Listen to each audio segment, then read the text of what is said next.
Empezamos, en teoría, la peor semana del año para los mercados, y es que estacionalmente esta es la peor, y encima si juntamos esto con la reunión del miércoles de la Fed y el vencimiento de contratos a finales de esta semana, se junta un cóctel que puede ser bastante explosivo. La pregunta es, ¿van a sufrir los mercados? ¿Y qué va a pasar con Bitcoin? Porque hoy os comentaré dos eventos que son positivos y que pueden hacer que Bitcoin haga todo lo contrario. Pues repasaremos esto y mucho más en el vídeo de hoy. ¡Vamos al lío! Muy buenos días, cracks, y arrancamos semana con esta noticia que nos llega de la SEC de Estados Unidos, la cual continúa con su ofensiva contra la industria cripto, y conocemos que ha ampliado su demanda contra Binance, incluyendo nuevas criptomonedas, como es el caso de Axie Infinity, el token AXS, Filecoin, Cosmos, Sandbox y Decentraland, y los incluye como valores no registrados. Y es que la acusación señala que Binance y su filial BAM Trading promovieron estas criptomonedas como oportunidades de inversión sin estar estas registradas como valores. Y la SEC también reafirma que Binance operaba ilegalmente como una bolsa, corredor y agencia de compensación y no estaba registrado. Pero es cierto que a la vez que sabíamos esto, también la SEC lanzó un comunicado enmendando su denuncia contra Binance al eliminar el término valores, reconociendo que este término causó confusión, y anuncia que de cara a futuro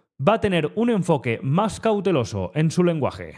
Y el Reino Unido ha reconocido a USDT, la moneda estable de Tether, como propiedad legal, según la legislación inglesa. Y esto otorga a los titulares de esta criptomoneda una mayor protección jurídica en disputas relacionadas con su uso. Por lo que esta medida en principio ahora ofrecerá mayor seguridad para los inversores y usuarios que negocien con USDT dentro del país. Y ya que estamos hablando de USDT, según la página oficial de Tether, la emisión autorizada de USDT en la cadena TON ha superado ya los 1.000 millones de dólares. Y te recuerdo como siempre que si te gusta y valoras mi trabajo, dale al like, suscríbete al canal y recuerda activar la campanita aquí abajo para estar al día cuando suba nuevo contenido. Y ahora pasamos a repasar los ETF de Bitcoin al contado y cerramos la semana bastante en positivo, sobre todo porque el viernes vimos una fuerte entrada en los ETF de Bitcoin al contado, sobre todo con fuertes compras por parte de Fidelity y de ARK21 Shares. Y es que hasta Grayscale el viernes tuvo entradas. Y en total, la semana pasada se compraron más de 6.800 Bitcoins, que es el triple si lo comparamos con la producción de los mineros de Bitcoin, que la semana pasada fue de 2.250 unidades de Bitcoin.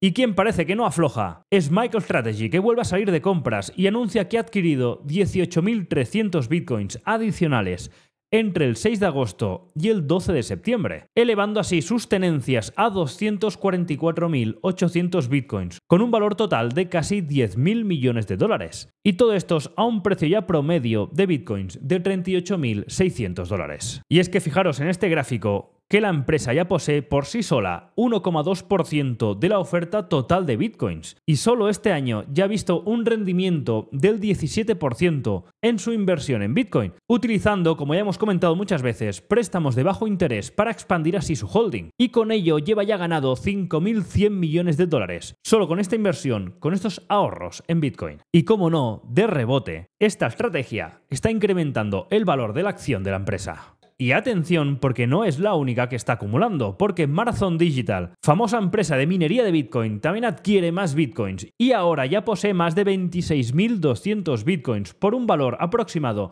de 1.500 millones de dólares. Y es que recientemente añadió 5.000 Bitcoins a su balance en el último mes. Y estas grandes compras se conocen a la vez que el número total de Bitcoins en los intercambios, en los exchanges, estos siguen cayendo. Y ya estamos en la cifra de más o menos 2,7 millones de Bitcoins disponibles en los exchanges. Y si esta tendencia continúa y la demanda sigue empujando fuerte, todo apunta a que podamos ver un shock en la oferta. Y Binance en un informe destaca el crecimiento significativo de los Real World Assets, los RWA, que son activos del mundo físico tokenizados en la blockchain. Y es que el valor de mercado de estos Real World Assets ya ha alcanzado los 12.000 millones de dólares, duplicándose en este último año. Y este crecimiento se atribuye a la mayor adopción institucional y al interés por nuevas oportunidades de inversión. Y en teoría, hoy lunes, Donald Trump lanzará el protocolo DeFi de finanzas descentralizadas llamado World Liberty Financial. Y es que en su cuenta de Twitter el expresidente declaró su intención de abrazar las criptomonedas y dejar atrás a los lentos y anticuados grandes bancos. Y me hace mucha ilusión anunciaros que ya se ha abierto la preventa de Crypto Invest Club. Y para todos aquellos que estéis interesados en entrar, que sepáis que ya están abiertas las plazas. Y el hecho de entrar antes del lanzamiento, que es este jueves día 19, conlleva una serie de ventajas como un directo exclusivo este miércoles, el día antes del lanzamiento, para poder hablar con todos vosotros de la que se viene dentro del club y de muchas más sorpresas. También, como ventaja por confiar en nosotros antes del lanzamiento, vais a tener prioridad en asistir a los meetups, a los eventos presenciales. También conseguiréis una insignia de reconocimiento especial en el grupo de Telegram, aparte de tener acceso anticipado al contenido del club. Pues que sepáis que ya están abiertas las plazas de la preventa y acordaros que este jueves solo faltan 3 días y 11 horas. Este jueves tiene lugar el directo donde explicaremos en profundidad todo lo que incluye y daremos dentro del club. Pero para dejarlo más claro, mirad que tengo por aquí, que es un esquema, donde podéis ver de un vistazo qué daremos cada uno en el club. Por ejemplo, en mi caso, me encargaré de dar la formación, acompañamiento y soporte en finanzas personales e inversión. También trataremos el cómo gestionar el capital de manera eficiente. Machacaremos y practicaremos mucho la creación de carteras de inversión según el ciclo económico, el entorno macro, objetivos, perfiles, etc. También daré formación en trading y finanzas y semanalmente destriparemos el mercado con análisis de actualidad.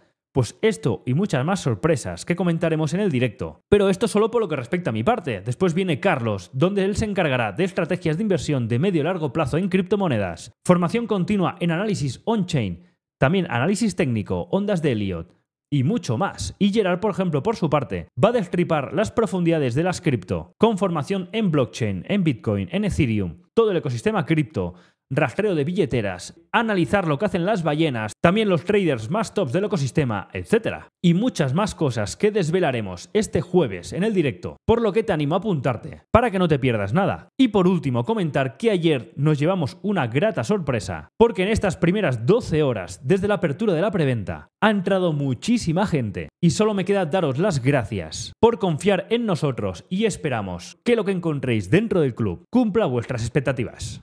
Y ahora, saltando a la economía, el viernes conocíamos el dato de confianza del consumidor de la Universidad de Michigan, el cual supera las expectativas en septiembre. Y es que el índice de expectativas alcanzó el 73 por encima del 71 previsto y el 72,1 anterior. Aparte de esto, el sentimiento del consumidor también aumenta a 69, superando el dato anterior y también la previsión.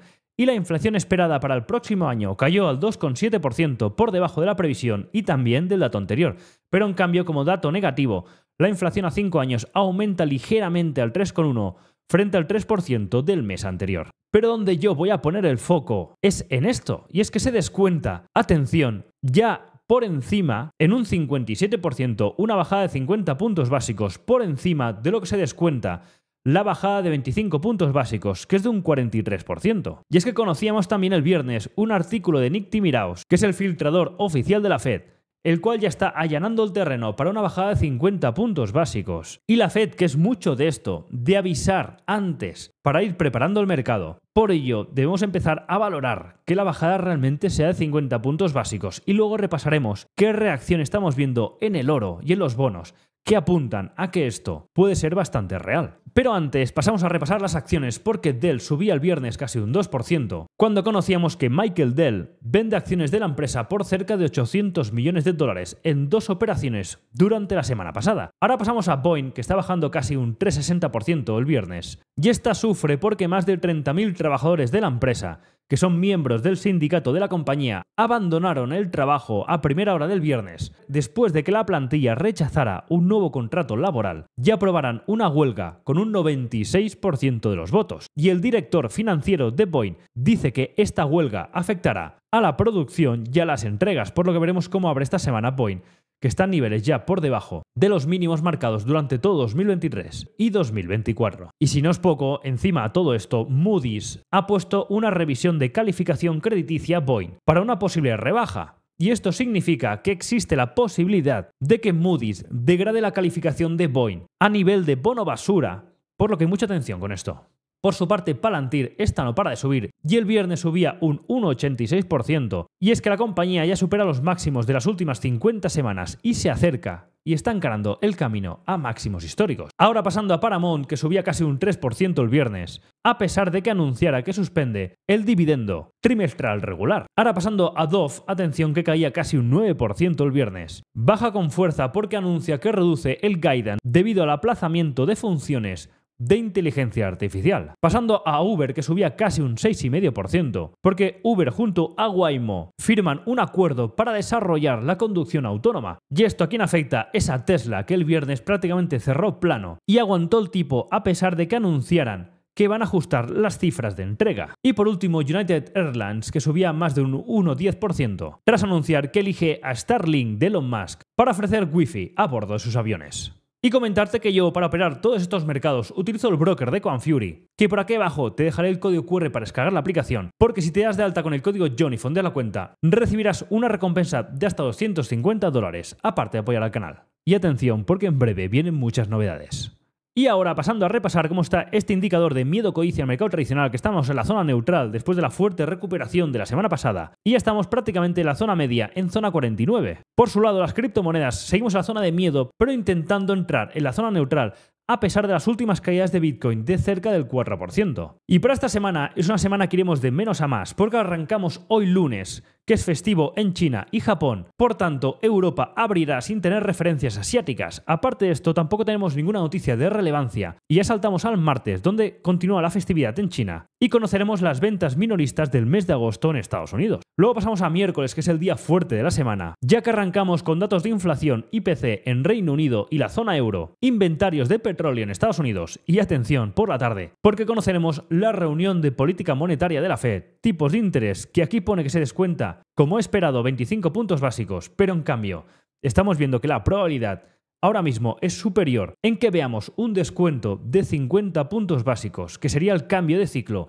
el pivot, la primera bajada de tipos de interés de todo este ciclo. Y después, y no menos importante, la comparecencia de Powell, porque esta es la última reunión de la Fed, la última reunión de política monetaria antes de las elecciones de Estados Unidos, que son el 5 de noviembre, y justamente después, el 6 y 7 de noviembre, es la siguiente reunión de la Fed, por lo que estaremos muy pendientes a ver qué dice Powell en su última declaración con esta bajada de tipos antes de las elecciones. Luego pasamos a jueves con tipos de interés en Reino Unido, donde se espera una pausa. También conoceremos datos semanales de desempleo en Estados Unidos, el índice manufacturero de la Fed de Filadelfia, dato de ventas de viviendas de segunda mano del mes de agosto, y también, y muy importante, acordaros que el jueves, este jueves 19, a las 19:19, tiene lugar el directo y el lanzamiento del proyecto de Crypto Invest Club. Allí te espero. Y para cerrar, pasamos a viernes, que conoceremos el dato de inflación en Japón, el IPC, tipos de interés también en Japón, que se espera una pausa, pero cuidado con esta gente, que ya alguna vez ha anunciado que les gustaría bajar, pero que no lo hacen, porque mirad la que liaron la última vez, pero no descartemos que esta gente nos dé alguna sorpresa, pero en principio se espera una pausa. Y por la tarde también tiene lugar, a las 5 de la tarde, hora española, una comparecencia de Lagarde, la presidenta del Banco Central Europeo. Y atención, acordaros que este viernes, que es el tercer viernes de septiembre, tiene lugar los vencimientos, porque esta segunda quincena arranca bastante movida. Y aparte de esto, acordaros que esta semana tiene lugar el evento Token 2049 en Singapur, por lo que estaremos pendientes a ver qué nos llega desde allí sobre el sector cripto. Y ahora, pasando a los mercados, la semana pasada el SP500 tuvo su mejor semana de todo el año, con una subida del 4%. Recuperó, como veis aquí, prácticamente toda la caída que tuvo la semana anterior, que fue justamente la peor del año, por lo que solapamos la peor semana del año con la mejor semana del año. Por lo que desde finales de julio estamos viendo un mercado bastante volátil. Y es que fijaros, desde mediados de julio, el vaivén que ha sufrido el mercado en idas y venidas, para prácticamente estar en el mismo punto 2 meses después. Por lo que veremos cómo arrancamos esta semana, que ahora en teoría, estacionalmente, es la peor de todo el año. Y nos fijaremos mucho porque por cómo están reaccionando el bono y el oro, que repasaremos después, estos están descontando que la Fed va a bajar 50 puntos básicos. Y la cuestión es que creo que esto no debería ser muy positivo para el mercado, que de momento parece que no solo aguanta, sino que está apuntando a máximos, porque solo está a un 1% de máximos históricos. Pero es que si la Fed baja 50 puntos básicos, quizás estaría confirmando que están viendo debilidad económica en el corto plazo. Y encima, esta semana, como comentaba antes, estacionalmente es la peor de todo el año. Encima habla la Fed el miércoles y este viernes hay vencimiento de contratos por lo que veremos qué tal se mueven los mercados esta semana, que creo que de tranquila no va a tener nada. Pero a todo esto, el viernes también vimos un fuerte rebote de las pequeñas compañías, el Russell 2000, subiendo un 2,5%. Y se comenta que este movimiento de las pequeñas y también de las grandes pudo venir empujado por la recompra de acciones, porque acordaros que el viernes era el último día que podían realizar esta recompra de acciones porque ahora ya se ha activado el blackout de recompras y ahora hay que esperar hasta la siguiente apertura de la recompra y en este periodo ahora mismo esta gasolina que muchas veces empuja al mercado ahora mismo ya no está. De ahí la importancia de ver cómo abrirán hoy los mercados, sin tener la referencia asiática, porque es festivo en China y Japón, y tampoco con esta gasolina que entraba de la recompra de acciones. Por lo que veremos cómo abre hoy el mercado europeo, porque el mercado asiático el viernes tuvo un cierre negativo tanto en Japón y sobre todo en China que no levanta cabeza. Y ahora, pasando a Bitcoin, quiero hacer un inciso, porque el petardazo arriba que vimos del oro la semana pasada y esa bajada de bonos, como he comentado antes, hacen pensar que una bajada de 50 puntos básicos es bastante posible. Y este adelanto del oro, este movimiento antes del oro, sumado a este aumento de liquidez, como ya os comenté la semana pasada, esta liquidez que está aumentando, pueden hacer que Bitcoin reaccione en la misma dirección. Y el motivo es porque Bitcoin suele imitar el movimiento que hace el oro, pero con algo de desfase, con algo de demora en el tiempo. Y si el oro ahora mismo está rompiendo con violencia los máximos históricos y encima la liquidez está entrando, son porcentajes de aumento para que empecemos a presionar el lado largo de las operaciones de Bitcoin. Y encima esto, mirar este otro artículo, porque aquí podemos ver cómo el 92% de las entradas a Bitcoin vienen de inversores del corto plazo. Hablamos de monedas con menos de una semana, que son las que están negociando y tradeando, pero en cambio los del largo plazo siguen quietos o acumulando. Y esto es buena señal de cara al corto o medio plazo para ver una reacción alcista. Por tanto, esta semana se pueden juntar estos dos eventos, esta bajada de 50 puntos básicos con una entrada de liquidez que empujen arriba a Bitcoin, siguiendo este camino adelantado del oro, que suele adelantar los movimientos, y este ya está en máximos históricos. A nivel de técnico, ahora estamos por encima de la zona intermedia de todo este rango bajista, y encima con fuerte entrada de momentum el viernes, rompiendo estructuras intermedias y tomando la última liquidez pendiente de toda la caída desde la zona de los 65.000, porque el último bloque encargado de mitigar la liquidez y de generarla era justamente el bloque donde ahora está frenando, en la zona de 60.000. 61.200, por lo que sería determinante que ahora hiciéramos cierta pausa y justamente ahora en el bloque de 58-57 el precio volviera a cargar las pilas y empujar arriba, iniciando una semana que se descuenta esta bajada de tipos sumada al empujón en la liquidez y en el oro. Y esto podría proyectar un precio de Bitcoin atacando la parte alta de los 66 y entonces sí replanteando que ahora sí podría ser el momento de empezar a romper este rango lateral bajista. Por su parte, Ethereum al final nos reventó el trade a cortos. Ya comentaba el viernes que no pintaba muy bien, pero de momento a nivel técnico aún tenía probabilidades de éxito, por tanto había que confiar y seguir pensando, porque sigo viendo que Ethereum está más débil que Bitcoin y sigo pensando que sería extraño que voláramos hacia arriba, rompiendo el nivel de 2.800 sin antes mitigar esta parte de abajo. Y fijaros que la escalera de liquidez sigue estando muy evidente en la parte baja y es extraño que no limpiemos la zona de 2120 antes de subir. Por lo que si Bitcoin aguanta esa zona antes de romper máximos, Ethereum, que está más débil, podría venir a testear la parte baja, mostrando esa mayor debilidad respecto a Bitcoin. Pero sí que es verdad que a nivel positivo, comentar que el viernes el mercado de opciones de Ethereum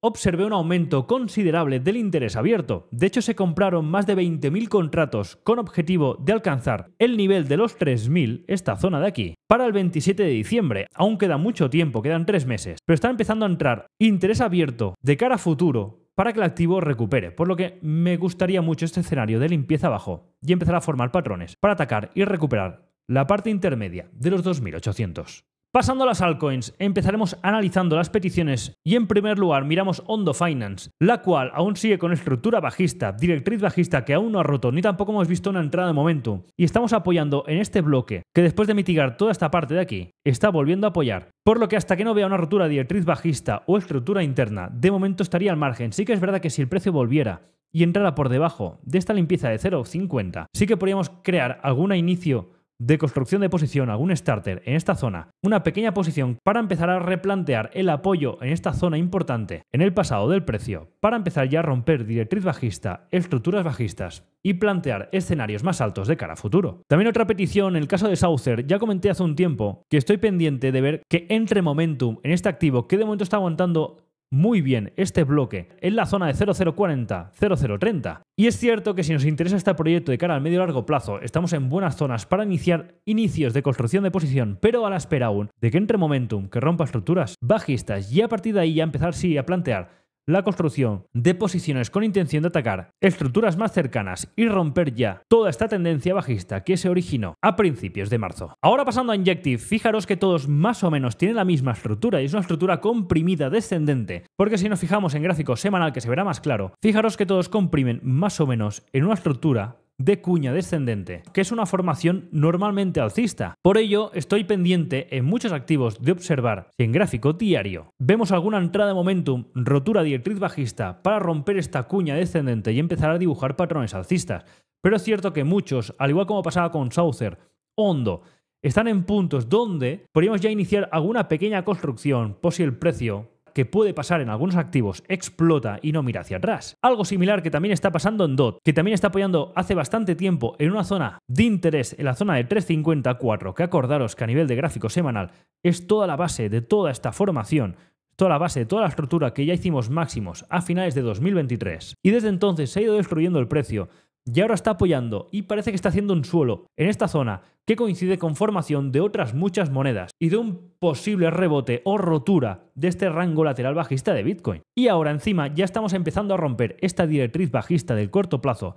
Hace falta aún que entre momentum, pero ya comenté ya cuando estamos en esta zona de aquí que son posibles zonas ya para empezar a construir cierta posición inicial a la espera de esta estructura con volumen, con momentum, que entonces ya empieza a cambiar esta dirección de cara al corto o medio plazo. También estaré muy pendiente a nivel on-chain si vemos alguna entrada o movimiento importante de compra o de cierta pivotación de tokens que suelen iniciar o suelen avisar de ciertos movimientos importantes de cara al corto plazo. Pasando a SUI, como ya comenté la semana pasada, después de mitigar estos mínimos y rebalancear el vacío que tenía aquí, está atacando esta parte de triple techo en la parte de 1.20, 1.15. Por lo que atención, si vemos rotura en la parte superior para posible retesteo de cara a atacar parte superior de la zona de 1.50, 1.70. Y por último, Phantom, ya comentamos la semana pasada ciertos eventos fundamentales y esta entrada de momentum que rompía la directriz bajista, que atención, que ya podríamos empezar a replantear ataque de cara al corto plazo a la zona de 0.55. Por lo que esta zona, después de romper la directriz bajista, es muy interesante para plantear ataques a toda esta parte de liquidez muy expuesta en la zona de 0.65, 0.70. Ahora pasando a divisas, hemos empezado la semana ya mitigando un máximo semanal que era el máximo anterior de euro-dólar y el mínimo semanal que era el mínimo también del DXY. Porque es muy posible que podamos empezar semana retrocediendo parte del movimiento de la semana pasada a la espera de que el miércoles la Fed anuncie 25 o 50 puntos básicos de bajada. En el caso de que fueran 25, es muy posible que el DXY tuviera una reacción positiva, pero en cambio si es 50, que podría mostrar una Fed que deja entrever que quizás la economía estadounidense está más débil de lo esperado y quieren rebajar más rápido y más contundente, podríamos ver entonces sí un DXY volviendo a buscar los mínimos en la zona de 100, cifra redonda, y que el euro se nos plantará por una zona alta de 1.11. Pero antes del miércoles, después de tomar estos máximos semanales, es muy posible que viéramos un euro retroceder justo a buscar otros mínimos pendientes de todo este bloque de aquí. Y a partir de dar este toque en la zona de 1.1065 de cara a miércoles posiblemente, viéramos una reacción alcista con un descuento de 50 puntos básicos. Si os fijáis, a nivel macro, se ve más clara esta figura de expansión fuerte, acumulación aquí abajo, por lo que un retesteo en esta parte de aquí para una expansión.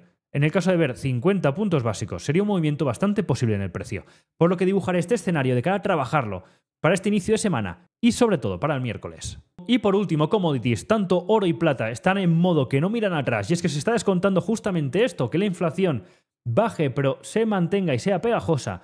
Y una bajada de 50 puntos básicos es lo que el oro y los bonos están descontando. Y estamos viendo que estamos muy cerca del primer objetivo, que eran 2.600, de lanzamiento de la posición que ya comentamos que iniciaríamos en cuanto rompiéramos esta zona. Y en caso de retestear, que no fue el caso, cargaríamos con la intención de buscar la zona de 2.600. En el caso de la plata sí que la estructura fue más limpia y dio oportunidad a cargar en la zona de 28-27, con la intención de buscar primero esta rotura en la zona de 30,20 y esperar que se correlacione con el oro con los máximos por encima de la zona de 32,60, que sería el objetivo principal del trade iniciado en esta zona de aquí.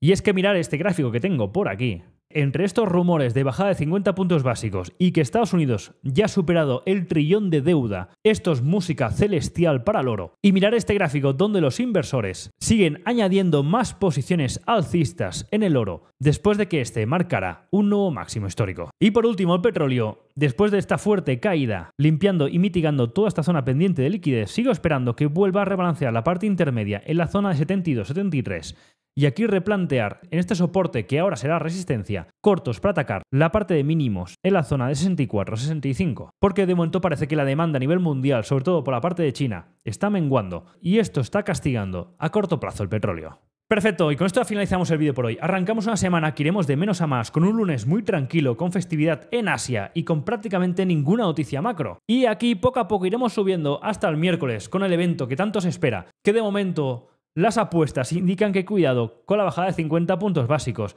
Iremos viendo si hay alguna filtración más de cara al miércoles. Una semana que entre el vencimiento de contratos, la bajada de tipos de la Fed y que es la peor semana a nivel estacional de todo el año, seguramente no será para nada aburrida y aún menos con el directo del jueves de Crypto Invest Club. Que vaya muy bien la semana. Cuidado con los SLs. Nos vemos el miércoles. Hasta luego.